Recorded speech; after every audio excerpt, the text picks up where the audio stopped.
드라마제니입니다. 보물섬 드라마가 방송되었습니다. 증거사진 원본은 위약금 없이 이혼한 후에 드리겠습니다. 여혼남은 범죄 사진을 염장선에게 보냈죠. 이혼 위약금이 어마어마해서 위약금 대신 범죄 증거를 넘긴다는 의미였는데요. 재벌집 맏손녀가 정말 위약금 아끼자고 그런 결정을 했을까요? 더구나 그 증거들은 사랑하는 서동주와 그의 누나, 두 사람의 생명과 직접 관계되었던 증거인데 말이죠. 여혼남은 지금껏 아내 수수녀의 사고에 대해 엄청난 죄책감을 가지고 있는 입장이었습니다. 재미있는 건 그 사진을 받은 염장선의 결정이었죠. 염장선은 즉각 업무 개시를 명령했습니다. 업무 개시 선언과 함께 바로 시작할 염장선의 과업은 2개였죠. 2개의 과업은 한꺼번에 동시에 실행될 예정이었네요. 하나는 병실로 몰래 들어가 서동주를 없애는 것이고, 다른 하나는 염장선을 만나러 간 여혼남을 쥐도 새도 모르게 없애버리는 것인데요. 2개의 과업을 완수하는 일은 아주 쉬워 보였네요. 서동주는 겨우 목숨만 부지한 식물인간 상태였고, 여혼남은 항거 능력이 취약한 여성이었으니 말이죠. 하지만 우리가 이미 드라마 8회에서 확인했다시피 업무는 개시를 했지만 과업은 완수를 하지 못했습니다. 바르르 떨리는 눈빛으로 병실 안을 지켜보던 허일도의 얼굴에 담긴 두려움이 명백하게 그것을 말해주었는데요. 구애 예고에 자신은 안전한 곳에 잘 있으니 걱정 말라는 여혼남의 목소리는 2개의 과업이 모두 실패했다는 것을 증명하는 것이었네요. 우리 모두는 서동주에게 속았습니다. 시나몬 쇼크로 쓰러져 아직 깨어나지 못한다고만 생각했던 서동주는 자신을 공격하려던 관리인을 단숨에 제압해버렸죠. 마치 기다렸다는 듯이 민첩하고도 날렵한 반응이었는데요. 사실 서동주는 기다리고 있었던 게 맞습니다. 아주 촘촘히 그물을 짜놓고 나서 미끼를 툭 던져놓고는 염장선이 덥석 물어주기를 도발해주기를 기다렸던 것인데요. 염장선은 서동주의 예상을 벗어나지 못했죠. 구회에 가서는 염장선의 특권처럼 여겨졌던 어르신 이철용 대통령 만나는 일을 서동주가 하게 됩니다. 서동주가 어르신을 만나는 건 염장선 손발을 묶어놓겠다는 1단계 복수 계획인데요. 사실 대통령을 독대한다는 건 염장선 정도는 돼야 가능한 일이죠. 염장선이 스위스 계좌 나라사랑 기금을 쥐고 있었으니까요. 하지만 지금 그 연결의 키를 가지고 있는 사람은 바로 서동주인데요. 이제 서동주가 그것을 사용하게 되겠네요. 서동주는 요트를 빌려 남해 바다로 여행을 떠나면서 여혼남에게 말했었죠. 자신이 원하는 건 딱 2가지라고요. 금전적 재산과 은남이 너만 있으면 된다고 했었는데요. 지금 서동주는 그 2가지를 모두 내려놓았습니다. 여혼남과의 결별은 시나몬 쇼크 이전에 이미 선언을 했고, 스위스 계좌 2조 원은 어르신을 만나 염장선의 목숨줄을 조르기 위해 거래를 하는데요. 하지만 아무것도 모르는 염장선은 덜컥 업무 개시를 명령했습니다. 그 결정을 두고 염장선은 자신 스스로의 판단이라 생각하겠지만 그건 자신만의 오판이죠. 서동주와 차강천이 만들어 놓은 판에서 몰리고 몰리다 결국 업무 개시를 할 수밖에 없는 상황으로 갔던 것인데요. 검찰총장의 국정원 원장까지 지낸 꼬리 100개 달린 여우 염장선이 어쩌다 병원 침대에 가만히 누워있는 서동주에게 이렇게 한순간 덜미를 잡힌 것일까요? 아마도 그 과정에는 많은 이야기들이 숨어 있을 것 같은데요. 더구나 궁금한 건 서동주가 어떻게 시나몬 쇼크에서 바로 회복이 될 수 있었는지, 또 치매 증상이 시작된 차강천이 어떻게 서동주와 판을 짤 수 있었는지 궁금하실 텐데요. 사실 이 이야기들은 하나의 줄기로 실타래처럼 엮여 있죠. 이 중에서도 가장 궁금한 건 서동주가 자신의 친아들이라는 걸 차강천이 언제쯤 알게 될까 하는 것입니다. 어떻게 보면 이 모든 해답은 이미 방영된 회차에 그 내용이 나와 있기도 한데요. 이제까지 진행된 드라마 내용을 바탕으로 숨어있는 이야기들과 궁금한 부분들을 하나하나 분석해 보도록 하겠습니다. 우선 서동주의 기억이 진짜 돌아온 게 언제인지 알아보려면 제일 먼저 내실금고 비밀번호부터 이야기를 해야겠네요. 차구키는 내실금고 비밀번호가 적힌 쪽지를 몰래 훔쳐갔었죠. 서동주가 허일도의 공격을 받고 바다에 빠진 직후쯤의 일인데요. 비슷한 시기에 허일도 역시 책갈피에서 비밀번호 쪽지를 훔쳐냈지만 그것은 여운남이 결혼하기 전에 비밀번호였네요. 차강천은 여운남과 서동주가 동거했다는 사실을 알고는 술금고와 내실금고 비밀번호를 바꿨습니다. 두 금고의 번호가 바뀐 걸 확인한 서동주는 차강천이 자신과 여운남 사이를 알았다는 걸 바로 눈치를 챘었고요. 사직서를 제출하겠다는 서동주의 의견을 무시한 채 지영수 베이커리를 다녀오던 자동차 안에서 차강천은 변경한 비밀번호를 서동주에게 보여주었죠. 그리고는 집으로 돌아와 자신의 서재 책상 위 연필꽂이 안에 그 쪽지를 넣어두었습니다. 우연히 차구키가 그걸 훔쳐갔던 것이고요. 차강천은 쪽지 둔 장소조차 잊어버리게 되면서 서동주 없이 내실금고는 열어볼 수가 없게 되는데요. 하지만 바로 얼마 전 염장선이 대산에너지를 매각하자며 몰아붙이자 차강천은 염장선에게 떡밥을 던져줘야 한다며 내실금고 번호가 시급하다고 했죠. 그때 서동주는 연필꽂이에 있는 쪽지를 찾아냅니다. 사실 그 쪽지는 서동주가 새로 써서 넣어둔 것인데요.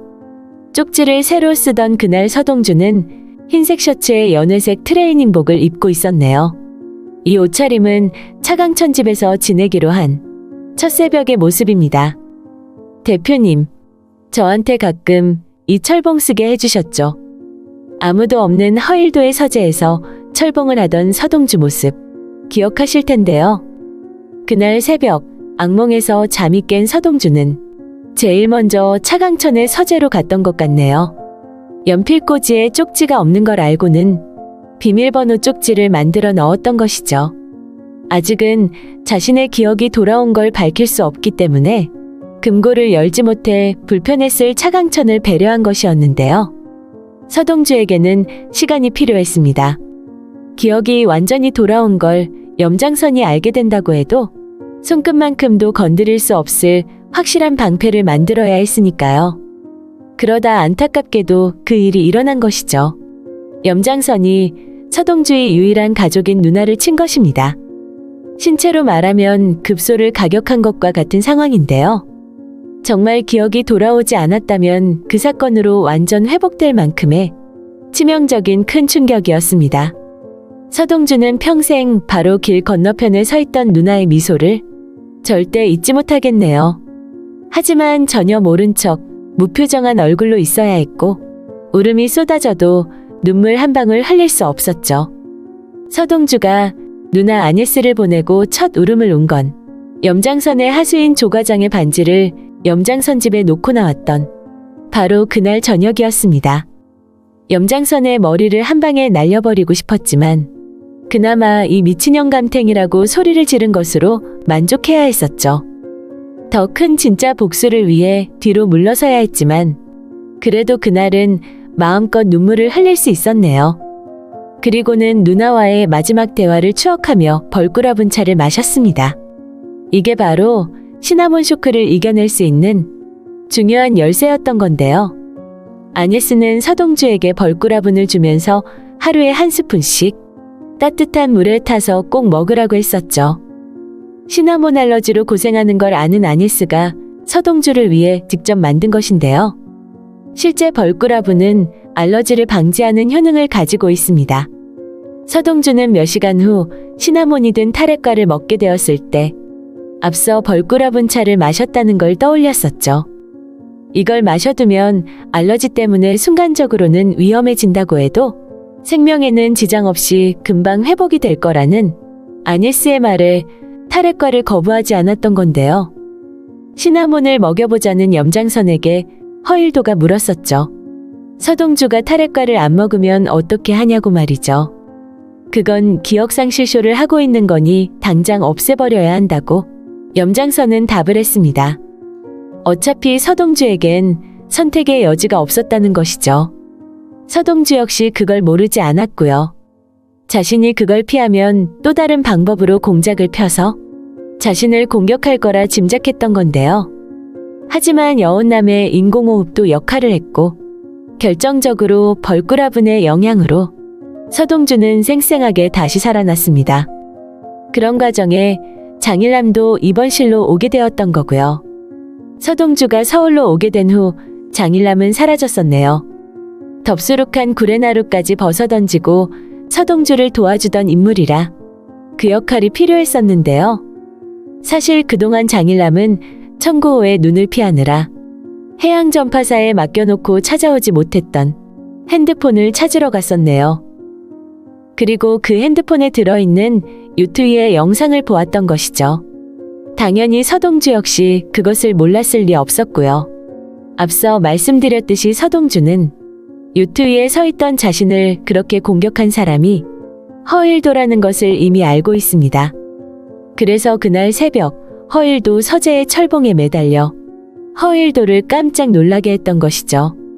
하지만 그 동영상이 든 핸드폰을 여운남에게 준 건 또 다른 이유 때문이었네요. 여운남이 뭔가 움직여주기를 바랐던 것인데요. 그건 여운남을 이용하는 것이 아니라 아내수 수녀에게 진 빚을 그렇게라도 갚을 기회를 준 것인데요. 생각했던 대로 여운남은 허일도의 얼굴을 확인하고는 바로 아내수 수녀가 쓰러진 곳에 CCTV를 구했죠. 현장에서 청구호와 조과장이 수신호하는 모습까지 알아냈던 건데요. 이런 증거를 발견한 여운남이 자신의 이혼 위약금을 위해 염장선에게 먼저 문자를 보냈을까요? 여운남이 제일 먼저 문자를 보낸 대상은 서동주입니다. 당연히 서동주가 깨어났다는 걸 담당 의사 강미연과 여운남은 이미 알고 있었네요. 하지만 극비리에 붙여놓았죠. 강미연 역시 아버지 강성과 허일도가 친하기 때문에 허일도와 긴밀히 연결되는 통로가 있습니다. 하지만 자신의 아버지가 허일도를 어떻게 판단하는지 강미연은 잘 알고 있는데요. 그래서 강미연은 서동주의 상황에 대해 절대 함구하고 있었네요. 더구나 아네스 수녀 사건을 직접 옆에서 보았으니 말이죠. 여운남은 서동주가 움직일 걸 알고 있었기 때문에 2차로 염장선에게 그런 문자를 보냈던 것이죠. 그리고는 당당히 염장선을 만나러 나갑니다. 바로 그 순간 염장선은 업무 개시 명령을 내렸죠. 여운남과 서동주를 동시에 없애는 게 그 첫 번째 과업이었고요. 염장선은 서동주를 보내버리기 위해 허일도에게 뭔가를 건넸습니다. 무기보다는 훨씬 사용이 쉬운 도구였는데요. 우리는 그날 밤 서동주의 병상을 지키던 장일남이 다른 간병인과 교대를 할 때 조금 아쉬운 느낌이 있었죠. 그래도 장일남이라도 있어야 서동주를 지킬 수 있을 텐데 걱정을 했었는데요. 하지만 그것도 모두 서동주의 계획이었죠. 서동주는 이미 염장선이 업무 개시를 할 거라 짐작하고 있었네요. 여운남이 염장선에 문자 보내는 일을 막지 않았던 건 빨리 업무 개시를 하고 빨리 도발을 하도록 두고 보는 입장이었던 것이죠. 염장선이 여운남을 만나겠다고 한 건 여운남을 없애버리겠다 공표를 한 것과 같은 건데요. 그래서 시간 맞춰 장일남을 여운남 쪽으로 보내고 서동주는 허일도 일당이 찾아오기를 기다리고 있었던 것입니다. 동주야, 내 걱정하지 마. 제일 안전한 곳에 가 있을게. 장일남이 여운남의 뒤를 지키고 있었지만 여운남이 이 말을 했다는 건 서동주에게 부담을 주지 않기 위해 자신의 거처를 스스로 마련해 놓았다는 것이 되는데요. 다들 짐작하듯이 여운남은 성보연의 보호 아래 아주 안전한 곳에 있게 될 것으로 보이네요. 성보연 자신은 스스로 의도하지 않았지만 탈핵과에 시나몬을 넣어 서동주를 위독하게 만든 사람은 바로 성보연 자신입니다. 자신을 속인 누군가의 의도가 있었다는 걸 비로소 알아차리게 되는데요. 그것 때문에 여운남과 성보연의 숨은 이야기가 만들어질 수밖에 없었던 것이죠. 사실 서동주가 건재하다는 걸 아는 또 한 사람의 중요 인물이 있습니다. 바로 차강천입니다. 앞서 잠깐 말씀드렸지만 염장선에게 건넬 떡밥이 필요해서 금고를 열었을 땐 서동주가 쪽지에 써놓은 번호대로 바로 문이 열렸었죠. 그와 똑같은 번호를 차국희가 가지고 있었던 거고요. 하지만 이미 서동주가 쓰러져 입원한 지 며칠이 지난 상황에 차국희가 가진 번호는 막혀 있었네요. 바로 전날도 차국희는 금고문을 열었었는데 말이죠. 그렇다면 금고 번호를 바꾼 사람은 차강천밖에는 없다는 결론인데요. 여운남 결혼 직후 서동주를 시험해보기 위해 비밀번호를 바꾼 사람이 차강천인 건 맞습니다. 하지만 그 후 쪽지를 어디에 둔지 몰라 차강천은 서동주 없이 금고를 사용조차 할 수 없었는데요. 그런 위험을 무릅쓰고 차강천이 또다시 금고 번호를 바꿨을까요? 답은 차강천과 비서실장 최기현과의 대화에 있습니다. 차강천은 서동주와 아주 가까운 최기현 비서실장을 대상그룹 부회장으로 임명하려고 하는 상황인데요. 최기현은 서동주가 우선 위험한 고비는 넘겼다고 하니 병문안을 가겠다고 합니다. 그런데 차강천의 반응이 재미있었죠. 절대 가지 말라고 극구 반대를 하는데요. 서동주가 깨어나지는 못하고 있지만 그래도 잠든 얼굴이라도 한번 보고 오라고 해야 맞는 상황이지만 이제는 직속상관도 아니니 절대 가지 말라고 차강천은 만류를 했었죠. 차강천은 이미 알고 있었습니다. 서동주가 24시간 의식 없이 누워있는 것처럼 위장하고는 밖으로 다니고 있다는 것을 말이죠. 최기현이 서동주와 가깝다고는 하지만 지금 병문안을 가봐야 서동주에게 도움이 될 건 없는 것이죠. 당연히 차강천의 집으로 와서 내실금고 비밀번호를 바꾼 사람은 서동주입니다. 서동주는 원래의 쪽지가 없어졌기 때문에 누군가 그것을 가지고 있으리라 짐작하고 있었죠. 그리고 염장선에 떡밥을 주기 위해 금고를 열었던 날 다시 찾아낸 그 쪽지를 허일도가 가지고 갔다는 걸 알고 있기 때문에 반드시 금고 비밀번호를 바꿔야만 했던 것이죠. 비밀번호가 바뀐 걸 알게 된 머리 나쁜 허일도는 염장선 떡밥 때문에 금고를 열었던 그 당시에 서동주가 바로 번호를 바꿨을 거라 판단했었죠. 지금은 침대에만 누워있는 식물인간 서동주가 밖으로 나다닐 거라고는 꿈에도 생각 못했으니까요.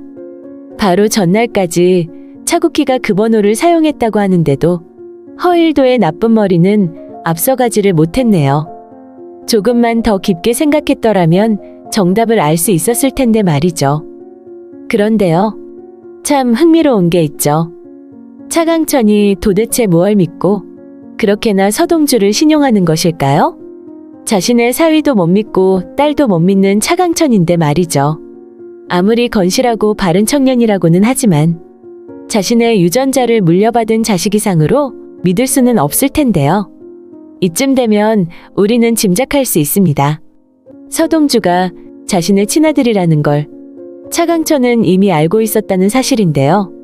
우선 고등학교 졸업장도 없는 서동주가 대기업 대상그룹에 입사를 했다는 것부터 그리고 회장비서실 대외협력 팀장의 상무직함을 가지고 있다는 게 예사롭지 않은데요. 또한 서동주의 입사를 적극적으로 막은 염장선에게 친필로 편지까지 써서 뇌물까지 보내면서 서동주를 자기 옆에 꼭 붙여두었던 차강천입니다. 그런데 차강천이 알고 있는 게 서동주가 자신의 친아들이라는 것뿐일까요? 아버지가 물려준 사업체를 자신이 넓히고 성장시켜 대한민국 그룹 서열 4번째 자리에 올려놓은 사람이 바로 차강천입니다. 백년 묵은 여우 염장선과 기싸움하는 걸 보면 차강천이 어떤 사람인지 대강 짐작이 가는데요. 차강천은 이미 알고 있었죠. 차덕희가 자신의 친딸이 아니라는 것을 말이죠.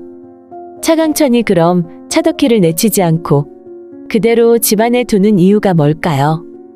염장선이 차국희를 검찰에 소환되게 만들고 언론 앞에 세우게 되었을 때 허일도에게 했던 말 기억나시죠? 절반은 내 딸 덕희가 사랑하는 내 사위로, 절반은 염장선 총장이 아끼는 후배로 두 가지의 쓰임새가 있었다고 했는데요. 하지만 이제 염장선과의 관계는 쓸모가 없어졌다고 했네요. 그러니 가서 염장선을 들이받고 그가 두려워하는 후배로 새로운 절반의 쓰임새를 만들라고 무서운 얼굴로 말을 했는데요. 차강천의 성격은 특이합니다. 만일 소를 잃었더라도 외양간을 포기하지 않고 다시는 소를 잃어버리지 않도록 외양간을 고쳐 만반의 준비를 하는 사람이라고 했습니다. 외양간을 절대 버리지 않고서 말이죠. 결국 차강천은 비즈니스에 관한 한 주어진 상황을 적극적으로 이용하는 스타일인데요. 가짜 딸이라는 걸 알게 되긴 했지만 그때는 이미 허일도가 사위가 되어버린 상황이라 결국 비즈니스 대상으로 허일도의 가치를 부여했던 것이었네요. 차덕희를 내친다든지 공비서에 죄를 묻는다든지 하지 않고 주어진 상황을 바탕으로 비즈니스를 가장 우선한다는 의미인데요. 여운남에게 했던 말을 보면 바로 이해가 됩니다. 차강천은 이혼하겠다는 여운남에게 결혼식 때 준 주식을 되돌려달라고 했었죠. 저 할아버지 손녀예요. 주식, 유산 상속으로도 받을 수 있어요. 또박또박 여운남이 말했지만 차강천은 아주 단호했습니다. 너는 염장선 총장의 조카 며느리로 있을 때만 내 주식을 가질 수 있어. 결국 이 말은 여운남은 유산 상속의 대상이 아니라는 것이죠. 대신 비즈니스의 가치를 가졌기 때문에 주식을 준 거라고요. 차덕희가 친딸이 아니기 때문에 여운남이나 사위 허일도가 자신의 유산을 상속할 어떤 이유도 없다는 걸 분명히 하고 있는 장면입니다. 또 하나의 단서는 차강천이 서동주의 어렸을 때 이름 성현이를 알고 있다는 것이죠. 얼마 전 차강천은 공비서에게 물었네요. 여순호가 가끔 집에 데려왔던 성현이라는 아이 기억하냐고요. 공비서는 차강천 기억이 잘못됐다는 듯이 애써 아니라고 얼버무렸는데요. 차강천은 건망증이 심하긴 하지만 아직 치매는 아닙니다. 하지만 허일도와 염장선 앞에서 조금 느슨한 모습을 보이는 이유는 서동주가 의도하는 것과 같은 이유죠. 염장선과 허일도가 도발하도록 유도하는 것인데요. 어떤 게임에서든 마음 급한 사람이 패배하게 되어 있습니다. 염장선은 이철용과의 관계에도 빨간불이 켜졌죠. 스위스 계좌를 내놓지 않자 이철용은 한 걸음 밖으로 염장선을 떼어내는 모습을 보였는데요. 물론 이 틈을 놓치지 않고 서동주가 이철용을 만나게 되는 것이고요. 지금 마음이 급한 사람은 염장선뿐이 아닙니다. 최기현에게 부회장 임명장이 날아갈까봐 허일도는 조급한 마음을 감추지 못하고 있는데요. 서동주와 차강천은 이 둘의 조급함을 이용해 두 사람을 파멸로 이끌게 되겠네요. 자신의 아들 서동주를 건드린 염장선과 허일도를 절대 가만두지 않겠다는 차강천의 의지이기도 한데요. 차강천은 이미 오래전 성현이라는 아이가 자신의 친아들이라는 걸 알고 있었죠. 그때만 해도 차덕희가 자신의 친딸인 줄 알았고 거기다 차덕희가 워낙 미친 듯이 날뛰고 있어 성현이를 보호하려고 멀찍이 숨겨두었던 건데요. 하지만 차덕희와는 전혀 다른 성정에 여순호를 사위로 들이면서 아들처럼 가까이 두었던 것으로 보이네요. 여순호를 많이 믿었던 차강천은 아무도 몰래 숨겨둔 아들 성현이를 보살펴달라고 여순호에게 부탁했던 것이죠. 지금 서동주에게 지영수의 아들 지선우를 맡기듯이 말이죠. 하지만 차덕희의 레이더를 피하지 못했고 결국은 차덕희가 성현이를 없애기 위해 여순호의 목숨까지 잃게 만든 것인데요. 그 일이 벌어진 과정에 차강천은 차덕희와 공비서의 긴밀한 움직임을 보고 뭔가 의심을 가지게 되었던 것이죠. 그래서 설마하고는 자신과 차덕희 유전자 검사를 해보았던 것인데요. 소를 잃어도 외양간은 버리지 않는 차강천입니다. 지금까지 온 상황이니 비즈니스로라도 자신의 최선을 다하고 있는 것 같은데요. 9회 예고에는 차강천이 지선우의 오토바이에 타고 서동주를 만나러 가는 장면이 나옵니다. 서동주를 만나면 사실은 지선우가 너의 동생이라고 차강천이 밝히게 될까요? 언제쯤 차강천이 서동주가 자신의 아들이라는 걸 알리게 될지 그날이 몹시 기다려집니다. 서동주는 이철용과 거래를 성사시켜 그쪽으로 나라사랑 기금을 넘기게 될 텐데요. 하지만 서동주가 그걸 그냥 내줄 사람이 아니죠. 어떤 거래를 해서 어떻게 염장선 목을 비틀어 놓게 될지 궁금하면서도 한편 기대가 됩니다. 드라마젠이었습니다. 오늘 보물섬 드라마 리뷰는 여기까지입니다. 재미있으셨다면 좋아요와 한 줄의 댓글 꼭 부탁드립니다. 감사합니다.